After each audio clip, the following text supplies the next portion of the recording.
welcome back to my channel and welcome to a pregnancy update for weeks 7 through 9. I haven't had a chance to film until now because I have felt so darn sick. So I was doing these pregnancy updates the week after the week had passed. So I was planning on doing week 7 update at the beginning of week 8. But I ended up having friends come into town. One of my college roommates, her husband, and their 2 little kids came to visit us for 6 days, and it was the entirety of week 8. And I didn't have any time to film, so I was like, well, I'll just do 7 and 8 together. And then 9, I got so sick, you guys. So I'm barely holding it together even right now to film this. This is going to be update weeks 7 through 9. I did have not 1, not 2, not 3, but 4 ultrasounds during these 3 weeks, which I know is crazy. It wasn't meant to be like that. I'll explain why each of them happened. I'm just really sick. This is my only complaint with this pregnancy. I haven't had crazy fatigue. It's been like normal early pregnancy fatigue. I haven't needed to nap every day or anything. I wake up in the morning and I have a few hours of solid good work time where I feel good, my energy's good, I don't have my nausea. I try to get all my work done during that time because then around lunchtime, my nausea hits and it does not go away until the following morning. So it lasts all night, all evening, even when I'm sleeping. And then in the morning, I feel better for a few hours. I can crank my workout. So literally all of the videos you guys have been seeing, I've been filming in the morning hours. I'm usually an afternoon filmer. I used to be a middle of the night filmer, but now I'm a mom, so can't do that. So yeah, I've been just trying to get all my work done in the morning. Okay, so week 7 started out with an ultrasound at my fertility clinic. This was a planned ultrasound to make sure that the baby was measuring correctly. By week 7, we had confirmed my ectopic pregnancy, 7 weeks on the dot, and my triploidy pregnancy was a week behind in growth by the 7th week. So we knew that that loss was coming too. So this was a big ultrasound in terms of feeling safe. And the baby was measuring spot on the day. Heartbeat was strong. It was just the most wonderful appointment. And they said, everything looks great.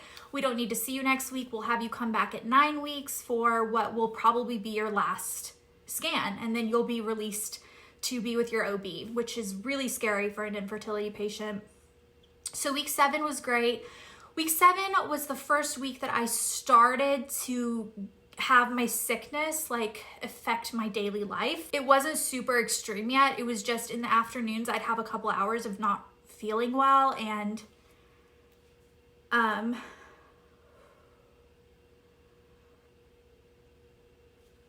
my parents came into town that week too for a long weekend, and so I did sneak peek, and we did find out the gender during that week, which is very early.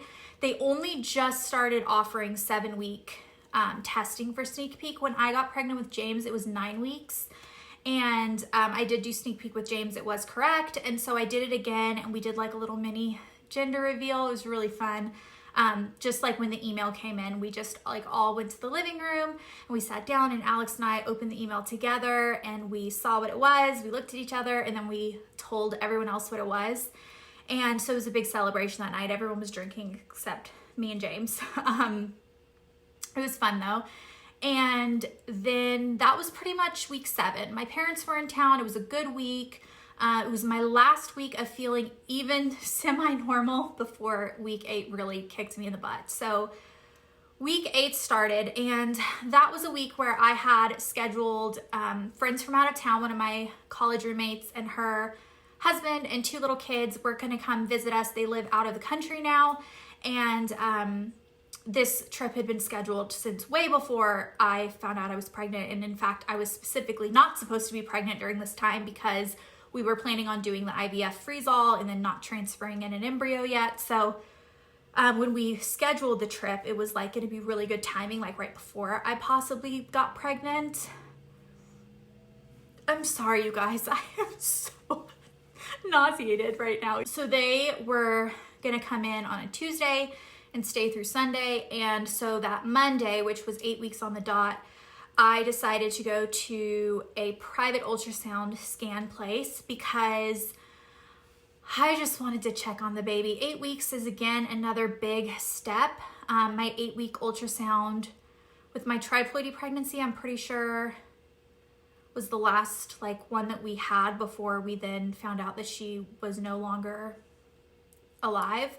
And but we knew because she was measuring really far behind, I think 2 weeks behind by that point. So anyway, I really just wanted to go in and get checked. I knew that I wasn't going to be going into my fertility clinic for another week. So I went to a private place and they did a scan, and it was a tummy ultrasound, which at 8 weeks is really hard to see anything. It basically just looks like a blob, but we could see and hear the heartbeat, and she measured the heartbeat and it was just as strong as it had been the week before. So I just felt really, really good, and that gave me peace going into week 8. My nausea was really kicking in during week 8.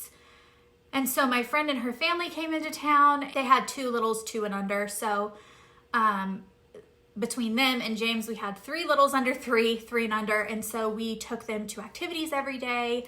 We took them to a music class, like a toddler music class. We took them to the aquarium restaurant. We did Build-A-Bear one day. One day we took them to a kids science discovery museum. That was really fun. And then we ate out lunch every day. We went to different kid-friendly breweries because they're big craft brewery people. I couldn't drink, but it didn't matter to me. They were kid-friendly restaurants where the kids had coloring books, and it was really nice. The food was good. And then when we would come home to put the kids down for nap time, I also would take a nap during that time. And then we just hung out in the evenings and watched movies, and just we grilled out one night and just kind of hung out. I did offer to get a babysitter for all the kids so that we could have an adults night out, but I think they were also really worn out parents, They had no desire to go out. They were no, let's do these morning activities, wear the kids out a little bit, and then chill out at home for the rest of the day. So that totally worked for me. So I really powered through week 8. I think that having them there distracting me definitely helped. And the day they left on a Sunday. I don't know if my body was okay, you don't have to entertain anymore. So now we're gonna let you feel all these things. But I mean, the shit hit the fan with my nausea and vomiting. So beginning of week 9, I went in for my last appointment at my fertility clinic. Baby was measuring spot on again to the day. Heartbeat was strong, and the clinic was you know what, at this point, it's time for you to find an OB and be a normal OB patient. We've done what we can, and this baby looks really good. And that is such, after being with this clinic through 3 pregnancies, the first 2 were extremely traumatic, ended in surgery, ended in loss, ended in a missing body part in one case. It was crazy to then be told okay, bye, because I just feel I needed their constant care and watchful eyes, and it made me just feel really scared. And I'm sure every infertility patient feels that way when they get let go, because it's on one hand, the best thing in the entire world has happened to you. You have this healthy pregnancy where the clinic is comfortable letting you go to someone else's care. But on the other hand, you just feel so vulnerable. And I didn't have an OB lined up because you guys may remember I had James in Kingsport, where my parents live, with my OB, who's been my OB since I was 14 years old. She delivered James, and I think that I always thought and assumed I would go back to her for any future babies. But I kind of want a local doctor. I kind of want someone who I can be physically close to if anything happens in this pregnancy. That I just am so scared that something's gonna go wrong still, that I just wanted someone local and not 4.5 hours away. When I was living in California, that was even crazier. That's how ignorantly blissful we were with James. We're he'll be fine. My OB can be across the country. It's fine. And everything was fine with him. I ended up asking around a lot of my friends here, a lot of my neighbors that have babies, and I asked them all, do you like your OB? Do you recommend them? And what was scary is they all said no. They all said they hated their OB, except for the last girl I asked, who happens to have just had a baby. Like, she had a 2-month-old little baby. And she was like, I love my OB. Like, I recommend her. She's the best, blah, blah, blah. So I was like, this is like, thank goodness I found one. So I called and I made an appointment, and they weren't going to be able to see me until 13 weeks. And they were like, you know, we really would like to see you sooner than that. So let me call you back. I'm going to see if we can move the schedule around. And I had told them that I was an infertility patient coming from my clinic. And so I think that that also made them like want to check me sooner. And so they called me back an hour later and they were like, can you actually come in day after tomorrow? So I had just had a scan at my clinic on Tuesday. And then I had my first OB appointment with another scan on Thursday. So I had ultrasounds 2 days apart. So that's how I got 4 in the 3 weeks. So I went in for my first OB appointment. They did all the regular, like, you know, they tested my pee, they tested my blood for everything. They made sure that I didn't have any weird things going on, which I had already been tested for everything at my clinic, but they did it all again. She did an ultrasound, and of course the baby, we had just checked on the baby, but it's so good to check on them when you're like so scared. So the baby was looking great, and I really, really like her. I'm so happy that I found an OB that I like, that's local, and I feel really comfortable with her. I felt like she just, I don't know, I just felt really good with her. You know how you can just tell when you meet a new doctor if you're gonna like them or not? So that appointment was really smooth. I did do my NIPT blood work at that appointment, which I was only, I think, 9 weeks and 3 days, and most clinics will make you wait till 10 weeks, even though the test says they can do it as early as 9 weeks. But my OB was like, let's just do it, you're here. So we did, and it did work. Like, it, I guess the reason it can fail that early is if you don't have enough like fetal blood in your blood, like your fetal fraction isn't high enough, but mine was. And so we did get the results that this baby is low risk for all of the chromosomal abnormalities. You guys,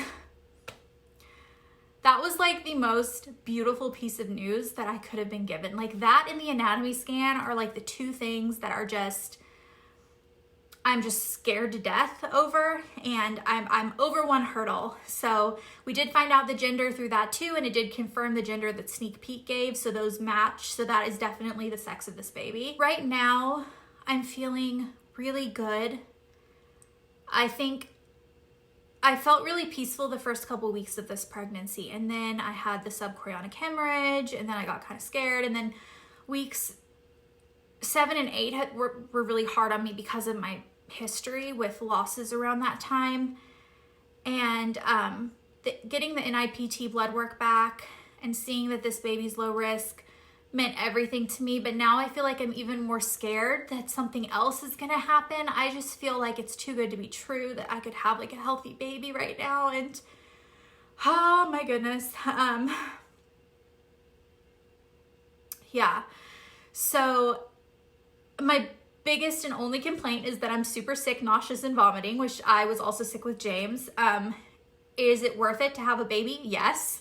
So as much as I'm sitting here complaining about that, I definitely don't want you guys to think that I'm like, I never want to do this again, because I think that this is well worth it to have a baby at the end. But it is, in the moment, it is pretty like life-changing, because it's just horrible to have to throw up so much.